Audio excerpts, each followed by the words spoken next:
નમસ્કાર વિદ્યાર્થી મિત્રો, આપ સૌનું સ્વાગત છે આપણી એજ્યુકેશન બ્રેન ચેનલમાં.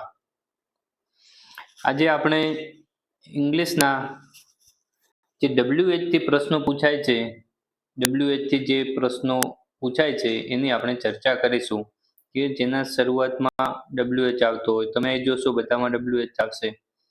Van, where, when, how many, how much, WHO, who, એ બધામાં પ્રશ્ન પૂછવા માટે વપરાય છે. તો પહેલો છે કે વોટ, WHAT, વોટ. વોટ એટલે શું થાય કે તમારું નામ શું છે, તો એમાં પહેલા યુઝ થાય વોટ ઇઝ યોર નેમ, કે તમારું નામ શું છે, તો એ વોટ વપરાણું. બીજો પ્રશ્ન છે વેર. વેર એટલે ક્યાં. તમારે કોઈને પૂછવું હોય કે તમે ક્યાં રહો છો, તો એ ટાઈમે વેર નો યુઝ થાય. વેર ડુ યુ લીવ, તમે ક્યાં રહો છો. ત્રીજો પ્રશ્ન છે વેન.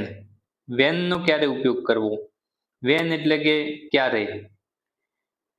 તમે કોઈને પૂછો કે તમે ક્યારે આવશો, તો વેન વિલ યુ કમ, તો એ ટાઈમે વેન નો ઉપયોગ થાય છે. ચોથું છે હાઉ મેની. હાઉ મેની એટલે કેટલા, ને હાઉ મચ એટલે કેટલું. તો હાઉ મેની ક્યારે વપરાય, જ્યારે તમે કોઈ વસ્તુ હોય, પેન, પેન્સિલ, બુક્સ, ગણી શકાય એવી વસ્તુ હોય, તો એ ટાઈમે હાઉ મેની નો વપરાશ થાય. હાઉ મેની એટલે કેટલા. તમારી પાસે કેટલી પેન છે, તો એ ટાઈમે વપરાય how many pens do you have, એ ટાઈમે હાઉ મેની વપરાય. અને હાઉ મચ ક્યારે વપરાય, જ્યારે કોઈ પ્રવાહી, પાણી, દૂધ એવી વસ્તુની વાત થતી હોય એ ટાઈમે વપરાય. કે how much is this book, આ બુક છે, આ પુસ્તક છે, કેટલાનું છે. અથવા એવું પૂછાય કે આ ડોલમાં કેટલું પાણી છે, તો એ ટાઈમે હાઉ મચ નો ઉપયોગ થાય.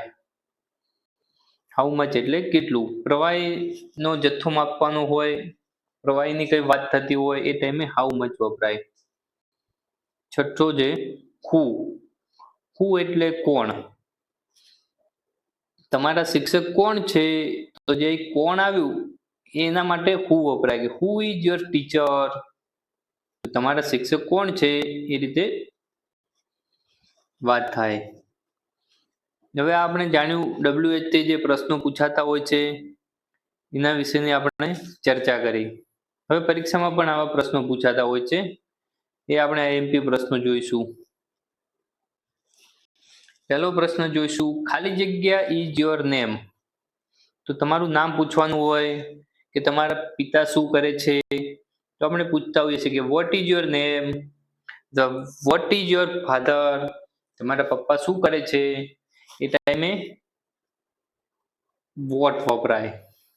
વોટ એટલે ખાલી જગ્યા ઇઝ યોર નેમ, તમારું નામ શું છે, તો એ શું આવ્યું. શું માટે શું વપરાય, વોટ. વોટ નું શું થાય, શું. બીજો પ્રશ્ન છે ખાલી જગ્યા ઇઝ કાવ્યા ગોઈંગ, તો કે કાવ્યા ક્યાં જઈ રહી છે, તો ક્યાંનું ઇંગ્લિશ શું થાય, વેર. વેર એટલે ક્યાં, તો એ ટાઈમે વેર વપરાશે. ત્રીજો પ્રશ્ન છે ખાલી જગ્યા આર યુ ટુડે. ખાલી જગ્યા આર યુ ટુડે, તો આજે એમાં આવશે how are you. How are you today,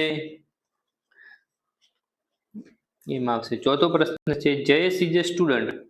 Jayesh વિદ્યાર્થી છે. ખાલી જગ્યા ઇઝ જયેશ, તો કે જયેશ શું છે, તો શું માટે શું વપરાય, વોટ, તો ટાઈમે વોટ આવશે. પાંચમો પ્રશ્ન છે I will visit Gandhinagar tomorrow. Tomorrow એટલે કે આવતીકાલે. હું આવતીકાલે ગાંધીનગરની મુલાકાત લઈશ. ખાલી જગ્યા વિલ આઈ વિઝિટ ગાંધીનગર, તો કે હું ક્યારે ગાંધીનગરની વિઝિટ લઈશ. અહીં ક્યારે આવ્યું, તો ક્યારે નું ઇંગ્લિશ શું થાય, વેન. તો આ ખાલી જગ્યામાં આવશે વેન, ઓપ્શન નંબર ડી. છઠ્ઠો પ્રશ્ન છે there is some water in the bottle, કે ત્યાં બોટલમાં થોડુંક પાણી છે, તો ખાલી જગ્યા water is there in the bottle, તો એ વોટર વસ્તુ આવી છે, પ્રવાહીની વાત થાય છે, તો પ્રવાહીની વાત થાય તો શું આવે?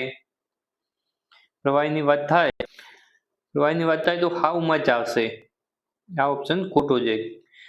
પ્રવાહી લિક્વિડ એવી કોઈ વાત થાય, દૂધ પાણી, તો એ ટાઈમે હાઉ મચ આવશે. હાઉ મચ એટલે કે કેટલું. આ રીતે આપણે પરીક્ષામાં પ્રશ્નો લખવાના છે.